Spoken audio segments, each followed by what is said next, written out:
Hey y'all, welcome to another episode of the Sister Circle, and I'm so excited to have Sopha Rush here with me. Now, I put the emphasis on there to make sure I got it right. Yes. Did I say it right? You did amazing. Sopha Rush. Yes. Sopha Rush. Sopha. Not Sopa, not Sofa, because that's what you're going to want to say when you see the spelling of her name. It's Sopha. And we were just sitting here having a conversation about the origin of her name, and I was looking at her a little crazy because I was trying to reconcile her culture, her race with what she was saying. So you are Blasian. Blasian. Yes. Isn't she beautiful, y'all?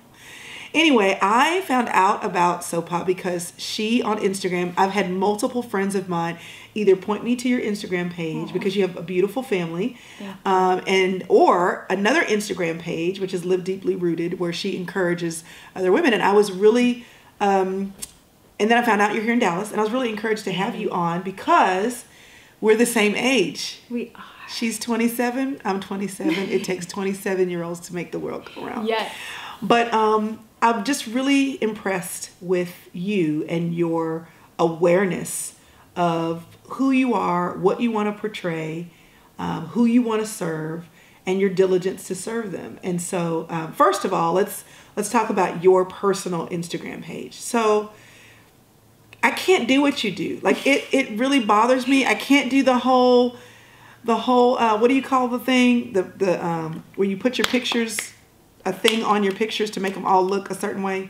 See, I am 27. I don't even know it. Hold on, it's the thing that colors your pictures. Color scheme. Yes, but you don't put a filter. Filter. Yes. Okay. I created my own filter. See, I can't do that either. But your page is beautiful. Thank you. Okay, so how much effort is it? Because everybody sees beautiful Instagram feeds and they're like attracted to them. How much work is that to have an Instagram feed that looks like the kind of Instagram feed everybody wants to have? It used to be a lot of work, but because I know my style and I know what I like, obviously if you look at my page, you know my favorite color is yellow and orange. Yes. So, because that makes me happy. Like when I see the color, it just brightens up my whole day. But so it made up things a lot easier because I have a color scheme now, but and then also creating a filter helped me. So once I take a picture, I just throw the filter on and it's done. So it's pretty simple. It doesn't require a lot. But you have pictures that are like posed. I mean, it's like you running and you're like, laughing and all of that. Who's taking those pictures? Friends, my husband is an Instagram husband. So what does that mean? When you say Instagram husband, what does that mean? It means that he's mostly behind the camera. So he takes our photos, or I use a tripod. You have a tripod husband as well? Yes. Tripod husbands. Yes. Those are the bomb. They're okay. awesome. So, and, I used to make excuses all the time. Like, I don't ever have content. I don't ever have pictures. Yes. But I was like, you know what? You have a camera. You have a tripod. You have a husband. So, just take it. So. Okay, so are you intentional about are you just catching yourself? Oh, we are dressed today, so I'm going to grab some photos. Or you're like, no, it's time for me to batch my what is your... Both. So this month, I encourage myself to take a photo a day. So even if it's just something super basic where I'm in the kitchen with my son and I'm unloading the dishwasher, I'm going to set the tripod up, take a picture. So that's been my goal for April, and I've been doing great. But normally it's just random. No, I feel gold coming on. I'm like, ooh, do I need to set my tripod up every day? Yeah, it's super simple too. And it's just like, this is things I do every day. See, but your everyday look is 27. Mine is homeschool mom of 3 boys still at home, 5 total, t-shirt, yoga pants. No, I literally am in sweats in one picture I took this week. My hair's in a ponytail. It's not the same. I'm just saying, I don't have to put makeup on. The filter helps. The filter helps. Okay. Yeah, just throw a filter on. So let's talk about your family. Yes. Your husband, y'all have been married for almost 3 years. Almost 3 years. So you're still almost newlyweds. Yes. And you have one child. One child who is 9 months. Boy, girl. Boy. Harlem Rush. Harlem Rush. That name will do something to you. Why Harlem? I don't know. I was in Africa serving on a mission trip for the whole summer, and we were just on the phone, and I was like, oh, I love these names. And so 5 years later, I backtracked and I was like, Harlem, remember Harlem? And he's like, I like that name. So Harlem Rush. I mean, Yes. that is like, Harlem that's a great Xavier name. Rush. Oh, Yes. So people call him X-Man or That's Zane. cute. So he's got a lot of names. okay. So let's back up to this Instagram conversation with now what people know about your family. So one of the criticisms about social media in general, Instagram, because it's so visual, is that people are living these filtered lives and people can't keep up with that, but everybody's wanting to. I know. So they're like, oh, cute family, oh, cute baby, oh, oh, the filter, everything. And so people are working hard to present their Instagram lives or Insta lives, like one of my friends said. So how do you combat the reality that you want to make things beautiful, but the other side of that, which is the work that you put in to keep this consistent presentation up? Yeah, I think for me, it has been a lot of work. Definitely trying to make sure that it is cohesive. I love cohesive. Being a creative is hard work because in my mind, I have an image of like, this is my artwork. And so Instagram is my art. Like, this is my portfolio. So when people look at it, I'm like, oh, this is my family. But behind those filtered photos, I try to keep it as real as possible. So if you go down and read some of my captions, I share like things in marriage that my husband and I've struggled with, things that we've overcome, motherhood. And even though these pictures are beautiful, I am like crying behind these pictures sometimes. So I share those tears. I share my frustrations. I share, when I've had mastitis 4 times, like it's beautiful. Motherhood is beautiful, but it's been painful too. Yeah. So behind those filter pictures, I love to just be transparent and share those. So the story is real. The story life is real. Yes. The pictures are the art. Yes. Okay. That's how I see it anyway. I can get with that. I was just telling my boys, as we were doing history and in one of our books with some battle and whatever in Europe or something with opium and the Treaty of the Nanjing or something. This is what we've been doing in my life. But the book that we had art, and I was explaining to them the role of art in history. And the art does not always present something beautiful. Yeah. It's just presenting the reality. It's a beautiful presentation of something real. And I think that's what you're saying. It's beautiful presentation, but it's not necessarily just to talk about beauty or present beauty. It's to talk about real. Yeah. And I think that that's important. I think that, for people who are trying to figure out what to share, how to share it, stressing out about whether or not they have the filter, I think the most important thing is real. And then it blesses you for it to be art. See, it would stress me for it to be art. One day I may find a filter that I can edit pictures. I just edit based on how I feel that day, not with any consistency. So maybe one day I'll figure that out. But for me, it's stressful. So I just put real out there. And but I really enjoy looking at your feed. And I'm glad to hear that you're not caught up in the whole keep it all perfect, because that messes a lot of people up. And, well, I used to. I'm not going to say that I didn't, to be honest. I have struggled with like it being perfect and having like these perfect images as well. But lately I can't get caught up in it because, it's not real life. And that's what I want to make sure my house and my ministry at home is real, and we are honest with ourselves and we are transparent, besides just like this perfect life. Sometimes my husband be like, because when we get into it, he's like, you was just over here praising me on Instagram, but then you back here like I know. Listen, so I'm like, I know something beautiful about my husband on Instagram, and he'll come out and be like, well, that was nice. I wish I could actually feel that from you right he's now. Like, so is this how you really feel? Yeah. Because you over I'm like, here no, this saying is how I really feel. You just caught me at an irritated minute. So just, whatever. This is it. I'm like, no, that's real, I promise. So you are passionately in pursuit of, and I love how you just use the phrase, your ministry in your home, because there are a lot of people, they don't talk about the ministry of home and the importance of the ministry of home. Yeah. So I'm happy to hear in your season of life that you get that. But just in general, just from talking to you on camera, off camera, I clearly get and understand that you're passionate really about your relationship with Christ. And even how you and your husband came to Dallas, what brought you here was ministry, the opportunity for ministry.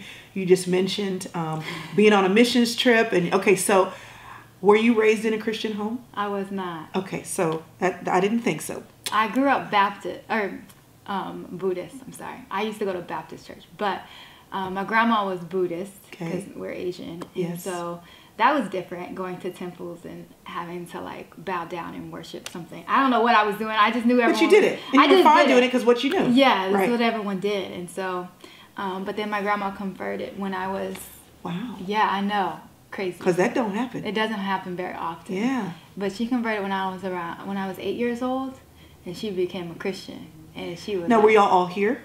in Chicago. You were okay. So you were raised here. So your mother's Cambodian or Cambodian Yeah. And Thai. and Thai. So That you were raised here. Okay. So my mom and my grandma and my uncle, they were refugees in Cambodia, and there was a war going on, the Khmer Yes. Rouge, and so they were able to come to America because they got picked out of the refugee camps to Wow. come here. So Wow.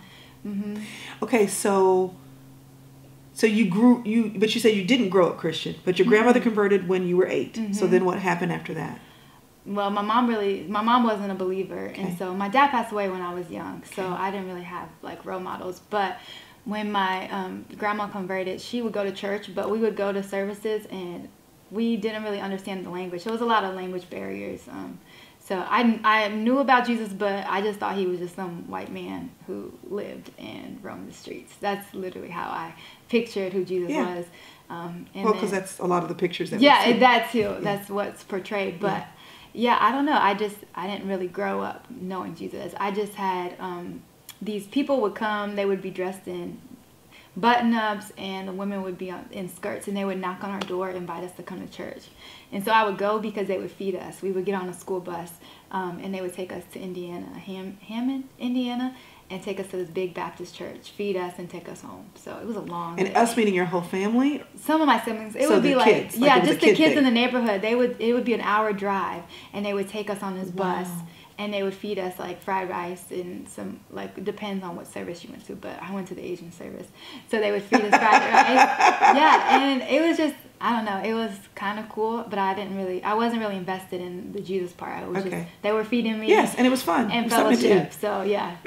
Okay, so how did you come to know Christ then? Yeah, so after my dad passed away, he passed away when I was 5, and so my mom really couldn't take care of us, and so she kind of like split us up, and so I ended up staying with our social worker and my siblings. How many siblings are there? I have 6 siblings, or 5.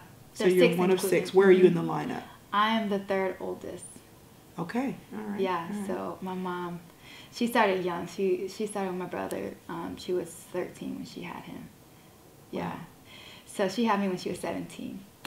And so when my dad passed away, my mom, he was our source of income, so we were poor. And so I'm sorry. I I know. got all the people's voices in my head right now. Your mom was 13. Mm-hmm. How is she 13 and then having 6 kids? She just had him like year after year. But I after mean, year. when did were they married? Were your parents married? No. Okay, but they were here. Mm-hmm. And but it's like all 6 kids, same 2 parents? No. Okay. My dad committed suicide when I was 5. And so when he passed away, my mom married my stepfather, I guess. Okay, yeah. And then he actually just passed away. But I have a half sister. But I don't See, call her my half before we even get to the Jesus I know, part, there's just a lot going on. no, but this is so great because, some people disqualify. Mm-hmm. You and I have talked about people and how they understand how God sees them. Yeah. And so much of how we see ourselves comes from where we come from. And they assume. Somebody, some people watch and they assume, okay, Sopha is beautiful. Oh, she has a cute little family. And she is set up for things to be right in her life. Yeah. But the more you talk, and I'm sitting here going, okay, so now wait. It's know. like, okay, someone can identify with sometimes what you see is not because there was a setup at all. Oh, yeah. Okay, so keep going about how you came to, how many kids. Yes. Okay. So after my mom split us all up because she Yes. couldn't take care of us, we ended up like just being You were with everywhere. the social worker. Yeah, I was with the social worker for a couple years, and then my mom finally like got it together, got a job, and was able to get us an apartment, so we all were able to move back together. Okay. But it was like we jumped from house to house, like we couldn't pay rent every month, so we was like moving to a different place. It was just crazy. So finally, my mom ended up sending my brother away to a children's home. So he was the first one to go, my little brother. And then it was like every year she sent one of us after the other. Word. So I was the last one to go. And now, why was she sending? She brought y'all all back together. So now, why was? Okay, I think it's just a lot. My oldest brother, ended up getting in the streets, and my mom was trying to save him. So she was trying to send him to the children's home. She's doing the best she could. Yes, but he didn't want to go, so she sent it. My little brother was like, "I'll go," not knowing where he was going. So she ended up sending him, and he loved it. And we would get updates of him, like going to Colorado skiing and riding horses. You were like, "This is fun." Yeah, and then send me away, mother. Send me away. So she ended up sending my older sister because she was like, "I want to go." And then my other little sister, was just kind of just roaming. And so my mom's like, I'm going to send her. And then the year after that, I ended up moving in with my friend because I was taking 2 buses to get home. Now, how old were you at this point? I was 12. And you moved out of your mom's house and with a friend. Yes, I was 11 when I ended up moving with my friend. So I lived with them for about a year. Okay. And then they were going to be moving away, and my mom didn't want me to go. So she ended up, like, picking me up from school one day and was like trying to like, oh, we're gonna have a great day, and then the next morning woke me up and was like, I'm sending you away, because she thought I was gonna run away. So like I didn't have no clothes, nothing. I literally was like, I hid in the bathroom, I cried, and I was just like, I can't believe you about to send me away. I didn't get to tell like none of my friends, nothing, so no one knew what happened to me.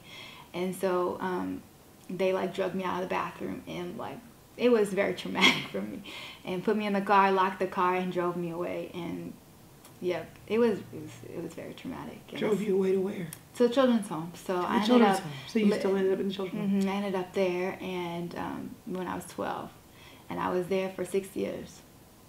Yep, me and my siblings, and I was there, but it was a Christian children's home. So I share that because. I mean, I'm just sitting here like going. I'm just like, what?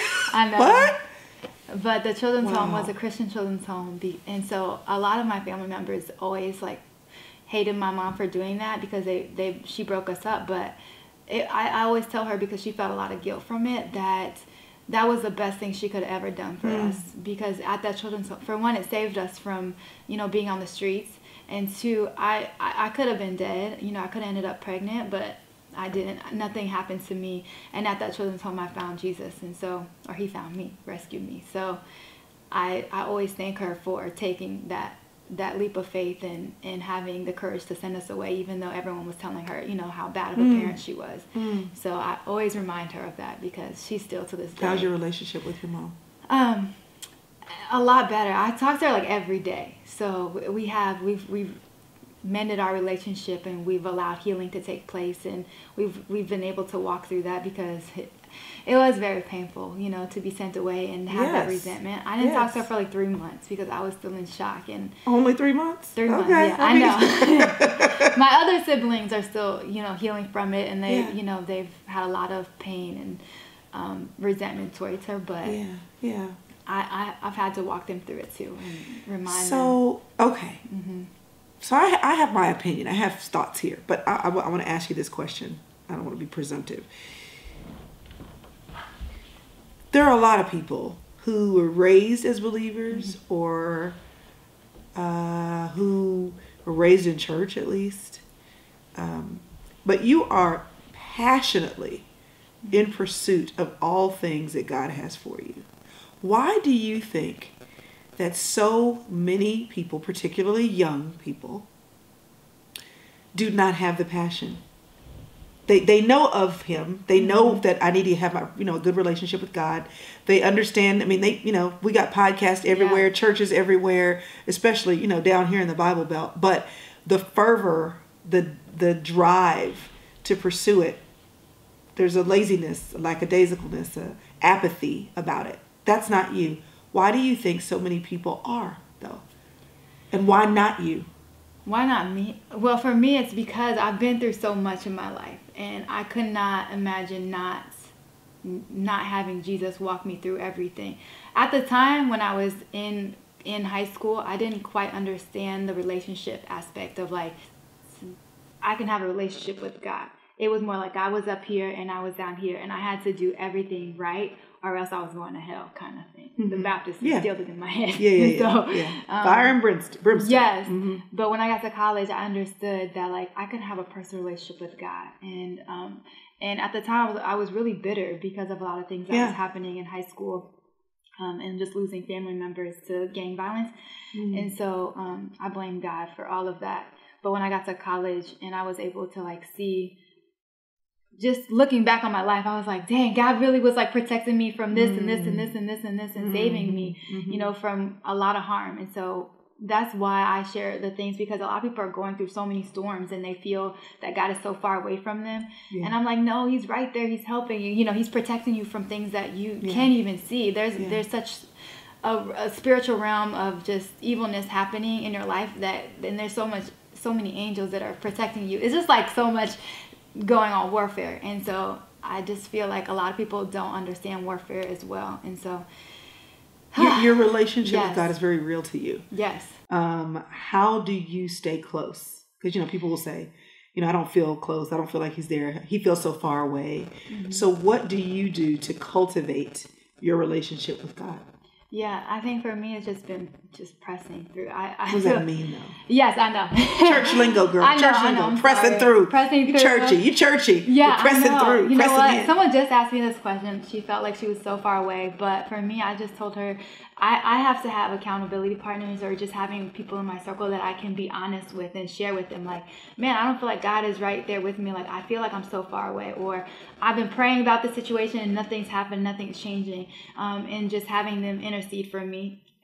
Like just to pray on my behalf and just help me walk through this. And even my husband, like having him, you know, take this, like, babe, I need help. I need you to like cover me in prayer and just help me walk through this season of feeling so far and dry. I don't know if that answered your question. No, but for me, it does. Having a community of women. So that's what. So when you say that, though, y'all have been in the Dallas area for how long now? For a year and a half. Okay, so this is not home. What did it look like for you to find community? Because a lot of people, women want community. But then, I mean, I can't tell you how many times I hear people say, you know, I don't have any friends. Or I want community, I can't find it. So what did that look like for you, being transported from another city, you know, not even a couple hours away. I know. Totally different culture, probably in a lot of ways, to be intentional about finding community, building it, and having it so you can. I was so nervous to move here because, for one, I've never in a million years thought I would end up in Texas. Like, Texas. Hey. Everything is bigger in Texas, but I was just like, I told myself, I was like, I'm never moving to Texas. It's like all cowboys and, you know, the stereotypical. Why do people think this? I know. When I lived in Louisville, people thought it was just country hillbilly people, but it wasn't. I'm like, there's nothing. I mean, you have to drive for a long time before you see a cow. I know. Or a horse. Yes, like, but anyway. it was just in my mind. But you know, I wanted to trust God, and I was like, I know He has us being here for a reason. And so when I first got here, I literally reached out and volunteered at conferences. I didn't know nobody. You did what conferences? I volunteered at conferences. You volunteered at conferences? Yes. Okay. And so I just tried to plug myself in. Are you an extrovert or an introvert? I'm an extroverted, introverted person, if that makes sense. But extrovert is more than your introvert? Yes. So I get that. I'm an introverted extrovert. Yes. So I understand what you're saying. I just threw myself out there, and I was just like, I have to, because in Louisville, I had friends there, but I felt like I was so comfortable that I didn't really. Now, what was in Louisville? My husband, I moved there to work at a church. I did an internship at Southeast Christian Church right after I got out of college. Okay, yes. And then I ended up staying there, and then my husband and I did long distance for 2 years. Because how did y'all meet? We met in college. Okay. At Lincoln Christian College. Okay. And then Lincoln Christian University. And then I ended up moving away, and we were separated for 2 years. And then when we got back together, he moved there to do ministry with me. So we ended up working for a nonprofit. Okay. That went south. But okay, it's all right. All right. So we're in Texas now. We're in Texas. And you put yourself out there to connect. Yes. Okay. And then it just naturally happened for you? You just found your tribe, found your people? Yes. And I have an amazing tribe of individuals. Do y'all all go to the same church? Nope.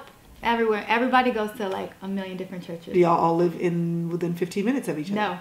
Some of us live an hour away from each other, some in 40. So you're busting the myth that people have to live 5 minutes from each other. You don't have to be in the same neighborhood. You don't even have to go to the same church. Nope.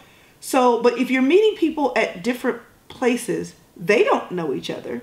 Nope. So are you the thing that brings everybody together? Yeah, I love to cook. You love to cook. And our house is really small because we actually live in the college dorm. So my husband and I, they created like a dorm room for us, a dorm apartment. It's really small, but it's These always are the filled. best moments ever. Yes, that's what I keep telling myself. Trust me. These are the best, the best moments ever. You have to live them, but then when you look back, you're going to be like, it was so great. Yes, I get free babysitters. We have the girls and guys in our house all the time, just doing life with us, but it's not a lot of space. So we make it work, though. But you make it work. Yes. You make it work. You know, and then, you know, this idea, though, of what people want before they make it work. And often God is like, if I couldn't trust you to do it when you didn't have much, why should I give you more to trust that you're going to do it just because I gave you a bigger house? My aunt told me, and I put this in She's Still There, the last book that one of the recent books that I wrote. Anyway, I had an apartment 10 minutes from here, and I wanted to have people over, and I told my aunt, I want to have people over. My apartment is small, and when I get a bigger apartment, when I get a house, she said, no, just do what you can with what you have. Yep. And I'm so glad I did. And some of the best memories are 20 of my friends piled into my apartment, you know, just all on top of each other. Yep. I was having a great time. Had a great time. And it just didn't matter. The things you think that matter don't matter. Okay, so you are the centerpiece of your people. And you invited these random people who now know each other. Yes. Through you. So y'all are a thing. Yes. How many people are a part of your thing? I have a lot. You have a lot. I do. I would say 30, like really close people. Okay, but of the 30, how many are the close? 30. I'm really close. I know. I'm really close to people. I'm very intentional with my friendships. How can you possibly... Listen, I Jesus had 12. I know. How are you intentional with 30 people? I stay at What does that mean? What does intentionality look like with 30 people? FaceTime calls, checking in on them, sending them random text messages, just encouraging them, or just making sure that I'm pouring into them. So and then having them over for dinner or going to their house. So it's intentional, but it is casual. Yes. It's not stressful. No. You don't have a calendar. You're not checking people off on your list and all that. You just, people come to mind. Some people I do. Oh my gosh. I know. It's the people that are farther away that I have you have to remember to stay in contact with them. Intentionally. I get that. Okay. All right. So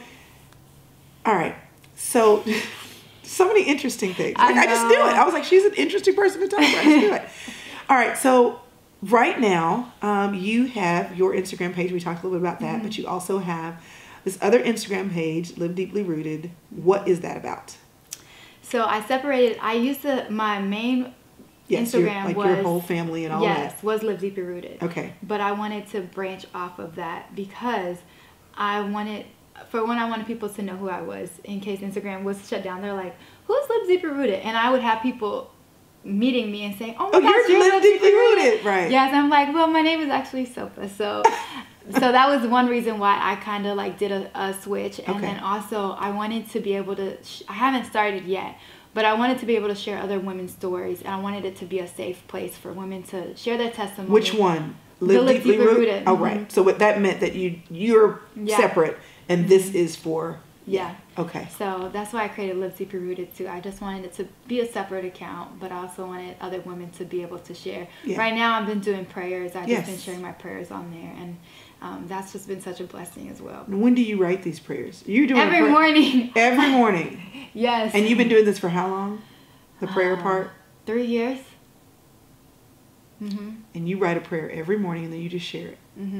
I share it on my Twitter, Facebook, and I only used to share it on Twitter, but I was like, why don't I just share it on other platforms? Because not everyone has a Twitter, not everyone has an Instagram, and it's just been tremendously growing on every platform. And just what is fueling for you in doing that? You do that because if you're doing it for 3 years, you do that because what is the satisfaction that you get out of doing that? Well, that's just my prayer to God, and I think. But sharing it, you don't have to share. I don't have to share it. Yes. So what is the thing that makes you go, I need to share it. And the thing that when you've shared it makes you go, yes, this is what I'm supposed to do. Why are you doing it? Because a lot of people don't know how to pray, and I tried to explain to them that it doesn't have to be this huge elaborate prayer. It can just be 2 to 3 sentences of you just pouring your heart out to God and sharing it. So that's why I started to share the simple prayers, because I had a lot of women in my DMs like, I don't know how to pray. I don't know where to start. I don't know how to have a relationship with God. And I'm like, sometimes it's just as simple as talking to a friend, like you and me just sitting here talking.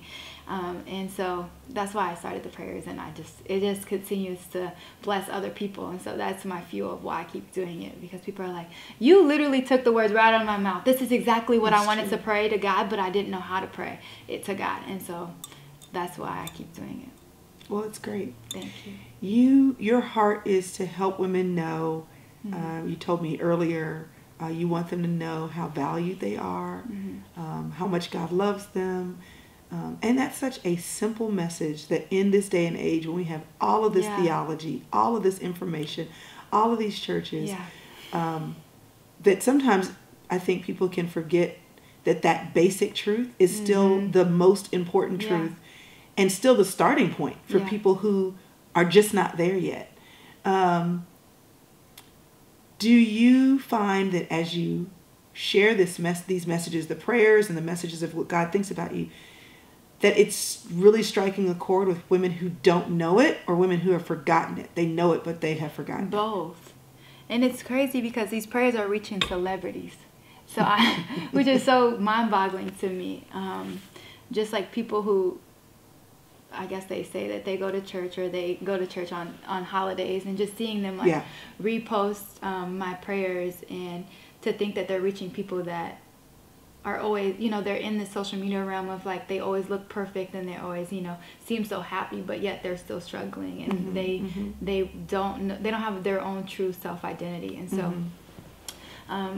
I totally forgot the question, but who does it reach? Women who don't know it, or women who need to be reminded? And you said both. Both, yeah. It's just for You're both. getting that feedback that no matter what we think we know, no matter what we actually know, we still need to be reminded about how much God loves us. Why do you think that is? Why do you think we don't know, or we lose sight of that? I think in my own experience, I didn't grow up with a father, and so I didn't really have anyone, like a father figure, like God being like, oh, you're so beautiful. I didn't have an earthly father doing that. My mom, she was still a baby herself, so she didn't really know how to be a mom, and so I didn't really have anyone speaking that truth over me. And so, but you are beautiful. Thank you. Did you grow up with people telling you that? No, actually I didn't. I don't understand that. My grandma was kind of mean. Like as she got older, she got nicer. But what about at the children's home? Like the other people, they didn't say, you're so beautiful. No. I know, it's hard to believe. It was hard because my house... She said, I know. It's hard to believe. No, not in that sense. Like, because they were children, because they were a Christian home. Right. They can't walk around picking one, but yes, I mean... My house parents, there was a lot of things that probably should have been handled differently, and so my house mom and I didn't really have a relationship, like a healthy relationship. So she never really spoke truth over me either.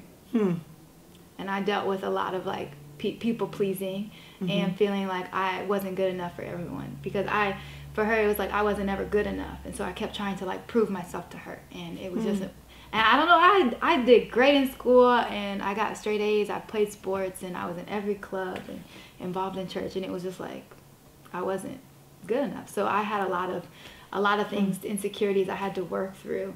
And even like going, like when I left the children's home and going to college, like she wasn't even excited for me when I got accepted into college, and that really hurt me. And so when I got to college, I struggled a lot with my self-identity. And then going to a predominantly white high school and college, it was like no one looked like me. And so I had a lot of like trying to want to look like these white pretty girls. And you straighten your hair? All the time. I never had. And your hair is beautiful. Thank you. It's great. She got those wide ass curls. But anyway. Yeah, I never embraced who I was until I met my husband and his family. So how did that help? They was just like, "What are you doing with your hair?" I was like, I don't know how to. That is so I don't know funny. how to take care of my hair, and because my hair was breaking off. Listen, our hair is a situation. Yeah. And people have to teach us what to do with our hair. Yeah, and my mom is Asian, and she never knew anything about my hair. And they're like, for one, you got to stop using mousse and gel in your hair. So that's not for you. Yes, yeah. And then after meeting him, I went natural, and I did the big chop, and I don't know what I was thinking, but it grew back, and now it's healthy. So having truth, I mean, what you just said in a nutshell that applies to all of us in some way, is that there is a hole that only God can fill. And other than that, we don't feel like we're enough. And people speaking truth over us with who we are, what God has put in us, what our gifts are, what our value is how we recognize what is there. Yeah. And then knowing God is what finishes that off. Yeah. And you did not have God personally, relationship for a while, and you didn't have people speaking into your life either. So is it a true statement then that once you started making those connections and the change that it makes in your mind, how you think about yourself, in your heart, how you feel about your life, you just want that for other people? Yeah, exactly. Because even to this day, like, because after having a baby, I sometimes I'm like, dang, I don't have the same body anymore. Like, and I sometimes could tear myself down. But my husband's like, do you know who made you? And I'm like, yes, I understand. You sound like that. you have a great husband. He's amazing. And I'm like, yeah, I know him. He's like, you literally are saying that God made something that wasn't beautiful, or that God didn't create you to be perfect. Not in the sense of He wasn't intentional about your design. Yes. Well, I love what you're doing to help women understand that and to remind the women who do understand that of what they may not be living as if they know. Yeah. Like they're really holding on to that. Okay, so motherhood. You said it. You had mastitis 4 times. Yes. Which is rough. Tell the people what mastitis is. See, everybody don't know what mastitis is. So it's a blocked milk duct. So it's just backed up milk. So your boob hurts. Yes, really bad. That's what that means. Your boob hurts. It gets inflamed, and it just feels like it's on fire, and it's really painful. You get chills, headaches, you get a fever. So it's very painful, and I've had that 4 times breastfeeding. So we were talking a little bit before we started, and I told her, I said, hey, I'm going to be Aunt Chrissy for just a minute. I'm going to be your big sister for just a minute. But just even that, what has God been teaching you through this first year of motherhood and all the things you have going on? Even that, what has God been teaching you about maybe what you need to change in your own life? I think for me, it's just slowing down. I feel like you can, with social media and just everybody around you, you can sometimes feel like you're in a race constantly, like feeling like you have to catch up to people, or you're not as successful if you're not doing such and such. And so for me, I felt like I was constantly like trying to race and feel as though like I was successful with, I guess, society's, Standards, yes, thank you. Standards of success. And after having Harlem, I really had to slow down and I have had a lot of quiet moments and a lot of talks with God, like, it's okay. It's okay if you're not going at a fast pace and feeling like, especially with our situation, we obviously live in a college dorm and we don't have a house, and we're 27 years old, and so just that success of like, we have to have a house, we have to have this and that. And so for me, it's just slowing down. And God really reminded me, like, you have to find joy in the things that you have now. And that doesn't mean that, like, we can't set up for us to be successful and have that as a goal, like for us to have a house in 3 or 4 years, But to understand, like, you have to have joy now. And be content with what we do have, because like you were saying, how is God supposed to bless us with more if we can't even be happy with what we have? And I always think of other people that have so much, but yet they're so empty, and they feel they don't have a lot of happiness, but yet they have all this money, and they have this big house, and they have elaborate cars, and then it's like, but that's not where true joy comes from. And so that's what God's been teaching me a lot, just like finding contentment and finding. So what does that mean practically? Like at the moment where you're not feeling the joy, at the moment where you're like, oh my gosh, do I have mastitis again? At the moment where there's the dirty diaper, the blowout, the dishes that you're doing again, the house that's too small, and you're wishing that, how it could be different. that, you know, the plans that you had even in moving to this area, they're not coming out the way that you thought they would. In those moments where you're like, I actually don't like my life right now, what does it look like to choose joy? Yeah. How do you do that? I don't know. You know what? I don't even have an answer for it. But you're doing it. But I'm doing it. I don't even know. It's a choice. Like, you just wake up and choose whether you want to be happy or be bitter or miserable in the idea, or, you know, just, I don't even know. So if you wake up and it's not a joy-filled, naturally joy-filled day, what are some of the things that you do to spark joy? I turn on my gospel music in the mornings. Okay. And I just literally, I will blast it, and I just will dance, and I promise you that makes dance. Yeah. I can't dance. I don't have a dancing bone in my body. I can't either. But, you know, I turn it on, I strap my baby to me, and we just dance around the house. And also, it helps having my college girls, because they come in and they're always so happy. Yeah. Not always. They have their days as well, because we're human. Right. But for the most part, they're happy, and it just makes me joyful. And just my husband. When I tell you he's the most logical person, he like brings me back down to earth. He's like, you know, do we have something over our head? Do we have food? You know, do we have this? And I'm like, yes, babe, I understand we have all this, but I want more for our lives, you know. So he's very practical and reminds me of the things that we do have. And so that helps me bring joy back in my life. Yeah. Choosing basically to be grateful. Yes. Thinking about what you do have, even in the light of the things that you don't. Yeah. Shifting your focus intentionally. Yeah, but I agree with the music in the morning. I tell my kids every morning, I'm like, turn on Ty Tribbett. And they're like, because I'm like. Work It Out. Is that your song? Listen, I just put Ty Tribbett artist, and anything by him is fine with me. Yes. Ty Tribbett, and then Travis Green. Mm-hmm. He's another one. Just hype me up. You know, it's hard to be down and out when you're listening to uplifting music. Yeah. Candles are some of my faves. Candles are my favorite. Candles are some of my faves. And I have Mrs. Meyer's soap, that expensive stuff. I have that soap too. Okay, because now everybody can't use it. Why not? Because I don't want them to waste it. Yeah. But it makes me happy. So I put it up on a counter, and they have the regular stuff. And then when I go over the kitchen and finish it off and want everything to smell good, I pull down my Mrs. Meyer's. I love that. And that's for me. Another thing that helps, I use a diffuser.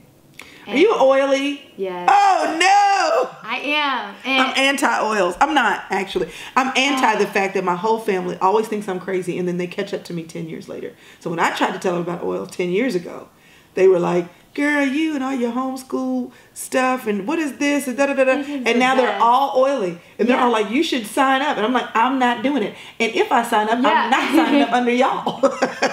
It literally so Young Living or doTERRA? doTERRA, okay. Yeah. Go ahead. It's literally a life what? It's a life changer for me. Like, because the diffuser. The diffuser, it just makes, like, when I have my music going and the air is just fresh, and so you can't even be mad. It's just like, it's just refreshing. And I started herbs in my kitchen, my little big kitchen. You're growing them. I'm growing herbs, and I keep fresh flowers in the house, and it just makes me happy. So those are the things that spark my joy, and sunflowers are my go-to. Oh. Yes.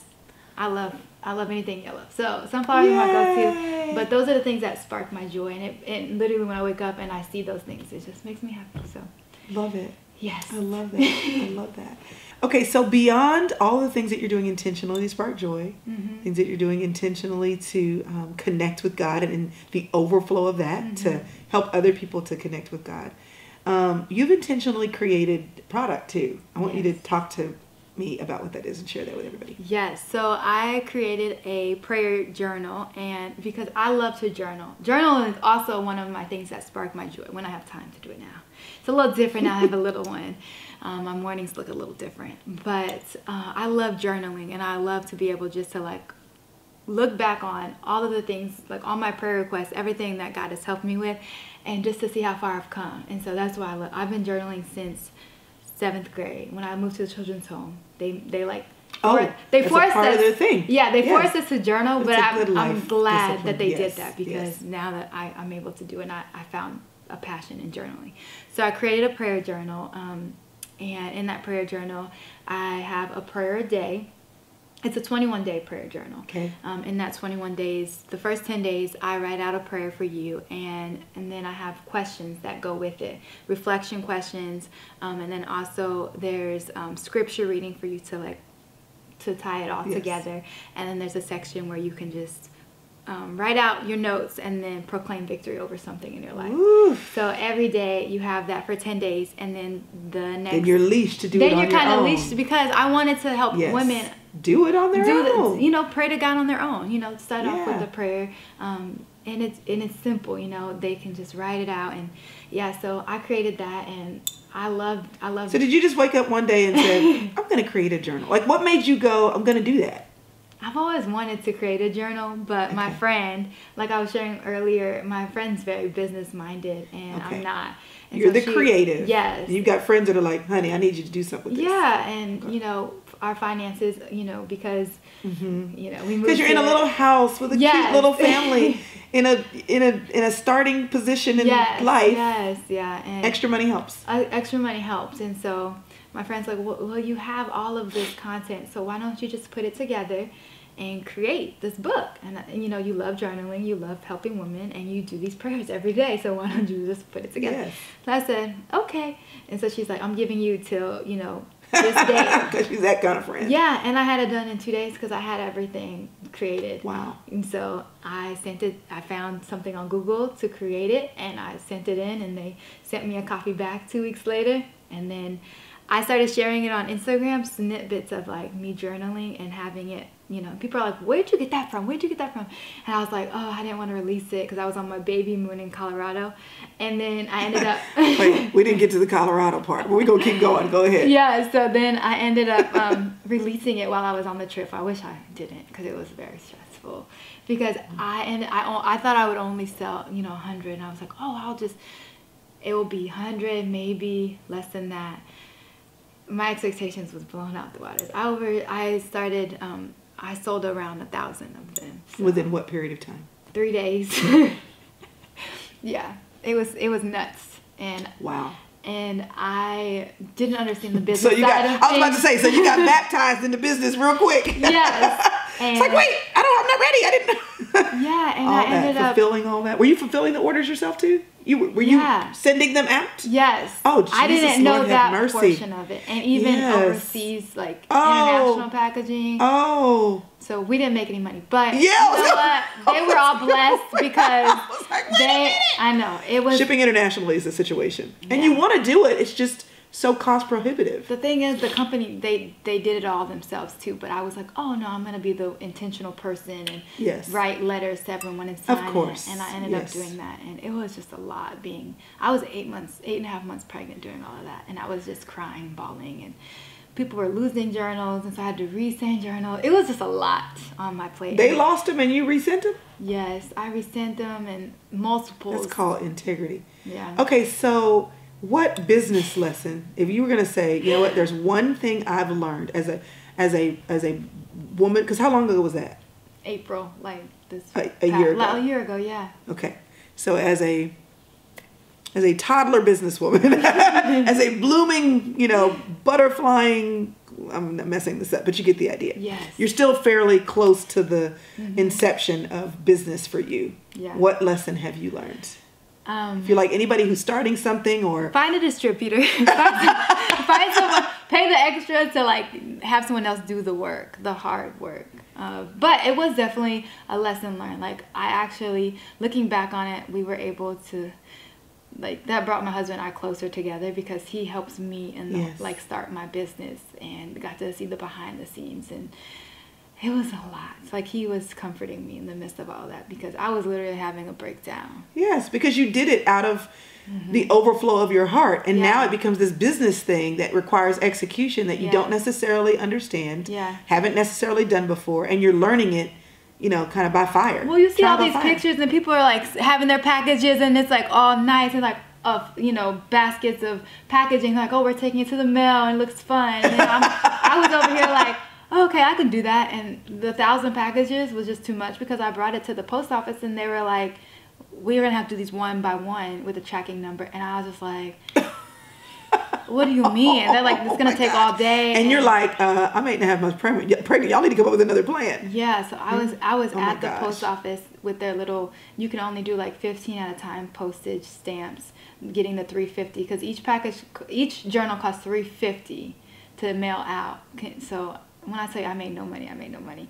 And the journal was less than a pound, so it was like, it didn't weigh much, but the size of it. The size. So it was just we feel you, don't we? We feel you on the postage situation. Okay, this is so great. Whew. Okay, so last thing I want to ask you about motherhood. How are you enjoying motherhood? And what is the most, besides the mastitis, what is the most taxing and trying thing about motherhood for you? I love motherhood with all my heart. I've always I didn't grow up, with a family. I did grow up with family, yes. but it wasn't very family oriented, and so I've always dreamed of having my own family and what that looked like, and now I'm living it, and it's just been awesome. But there's been moments where I've had my little meltdowns, and I've just felt overwhelmed. Especially when my husband has long days because he has to work. Someone's got to work. And right, so, right. Some days he works from morning until 9 o'clock at night. And so I'm home with the baby for 12 hours straight. And so that's the hardest part, and with him teething too. So that's been the hardest part, is just the teething, having a teething baby and someone who's attached to me 24/7 because I am breastfeeding. Yeah. Yeah, that's the most taxing part. But for the most part, my baby is super peaceful, super chill, like his dad. It's just you're on all the time when they're that age, and it's exhausting. Yeah, it's exhausting, and just learning when to ask the girls for help and to ask my husband and let him know what's going on with my heart, and not being like, okay, I can do this, I can do this, I can do this. And I'm like, baby, I need help. I need you to comfort me. I need you to tell me that I'm a good mom, because sometimes men they're not very good with that. And so yeah, we have to tell them what we need from them. Yeah. I said that was the last question, but marriage. Yes. What expectation of marriage did you have? A lot. That is that being married, you've gotten more than you even expected. Mm-hmm. And what expectations have you had to adjust because maybe your expectations were a little too high? Yeah, for me, I always thought my husband was a mind reader. I don't know why, it just happens.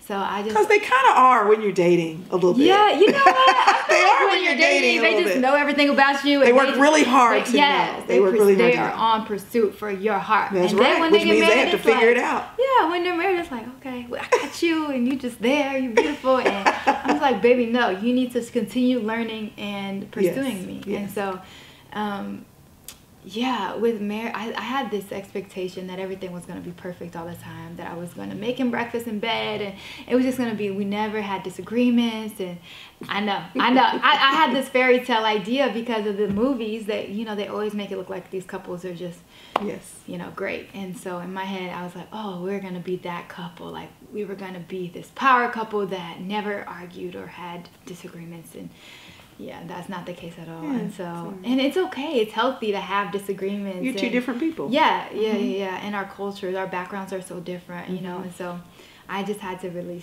learn that and just understand that my husband and I have different love languages. That was a big thing, was our love languages and understanding love languages, and just how to understand what he needed, and not because I used to, for his birthdays or different things, I would get him things that I know that I wanted and what I thought he wanted. That's easier. Yeah, but it wasn't something that he wanted, and so just knowing what he needed and not what I needed and wanted for him. Yeah. For one thing I can definitely say was just he never eats healthy. And so that bothered me because his family has health issues and my family has health issues, and I'm like, I want us to be healthy. I want us to be around for our kids. And so that was one of the things we used to have an argument over, because I want him to I've been 18 healthy. years. I know. And I'm killing myself with the grocery list, making things, steaming things, chopping things up. Yeah. And then I found a receipt on the counter last night. My husband took the boys for haircuts, and there's a little gas station corner store right there. And everybody got chips and soda. And I was like, what is happening? Like, I'm killing myself trying to make this work for y'all. And then you just say, you know what? Well, you know what? When I stopped nagging him, this man started juicing. He started eating healthy, asking me for things he never asked me for sushi. I make homemade sushi. Oh. And I make homemade. I love Asian food, so I make a lot of homemade stuff. Yes. And he tried my sushi once, and out of the whole time we've been dating, he hates sushi, and he liked it. And so he's just been asking me for sushi and healthy things, and he's like, you know what, I want to cut out dairy. And I'm like, this man loves milk. So are you super healthy? I am. Okay, wait, back up. What in marriage is better than you expected? Us eating healthy, like getting so healthy that's the together. healthy thing, getting healthy together. Getting okay. healthy together. So you're super healthy. I like try you're to be, yeah. Are you like no gluten, no dairy? Are you like that kind of healthy? Sometimes. It just depends. You're not I'm legalistic very about it. Cautious about what I put in my body, Okay. but I'm not like, if I want something, I'm gonna eat it. Okay. Kind of thing. But I had a lot of health issues the last couple. In November, Okay. I ended up in the hospital a couple of times with my. I couldn't Girl, you figure need to out. slow down. I know. I couldn't figure out what my body was trying to tell me, but I was like, I need to listen to my body, and my OB was like, do you want something to be wrong? All your tests came out, you're healthy as can be, and I was like, I'm just trying to tell y'all something's not right. So she's like, okay, well, she's like, just try to cut out gluten and dairy. As soon as I did for a whole month, my body was back to normal, and I've never felt better. So I just try to stay away. Yes, from gluten I and limit dairy. it out, and I cut out meat. So I feel so much better. So you are super healthy. You do feel, I mean, all of those things. You do feel better when you cut them out. It is true. It is true. It's hard to eat like that if you're not eating at home. Yes. Which you are. Yeah. Doing. Yeah. And I think one more expectation. I'm sorry. No, you're good. We talk a lot, but one more thing is just my husband is very slow at things. So for me, I've always been so independent, and I want to get things done like right away. And even with his business, my husband has always dreamed of having a clothing line, and I've always been that wife in his ear, like, oh, what about that clothing? You know, I know you wanted to do a clothing line. And so when we first got married, I was always like bringing it up, and then I just started nagging him about it. Because you're like, why haven't you done it already? Why haven't you done it? Like, you have all these ideas, like, just do it. And so I just became that pestering wife, and I was just like, ugh. And you were a ball of Jane. When I finally, and then I like stepped back. Then you step back and learn that lesson. And this man has been excelling, and he's got idea after idea after idea, and he's putting all of this into action. So for that, like, it's exceeded my expectations, because it's like, this man has gone above and beyond, and just to see him shine, it's just been so cool, like, to see him shoot his products, and just, it's been great. Well, he probably feels the same way watching you. Thank you. Watching you shine and doing your thing. Listen, I'm so excited to get to meet you in person. Yes. I am. And also, if you have never heard of Sopha Rush, now you have. Go find her on Instagram in 2 places. Search for her name, and you can also search for Live Deeply Rooted. Get encouragement from Live Deeply Rooted. Mm-hmm. And then see her cute family and watch her cute life. Is it Sopha Rush on Instagram? Yes. Okay. Instagram, Twitter, Facebook. Just Sopha Rush. Everything. Live Deeply Rooted on Facebook. Live Deeply Rooted on Facebook. Or just Google my name. Everything pops up. There you go. Yeah. Because when you have a name like Sopha, not Sofa, not Sophia, not sophisticated, just Sopha. And then Rush, you're going to find her. Yes. And Sopha is worth following. Thank you. And it's been so worth it. Yes. Thank you so much. This has been amazing. Yay. I needed some time away from the baby anyway. So. I know. I'm getting time away from my babies today, too. Oh, goodness. Okay. We're good. Hey, y'all. I hope you enjoyed that video. Be sure and subscribe so that you don't miss anything.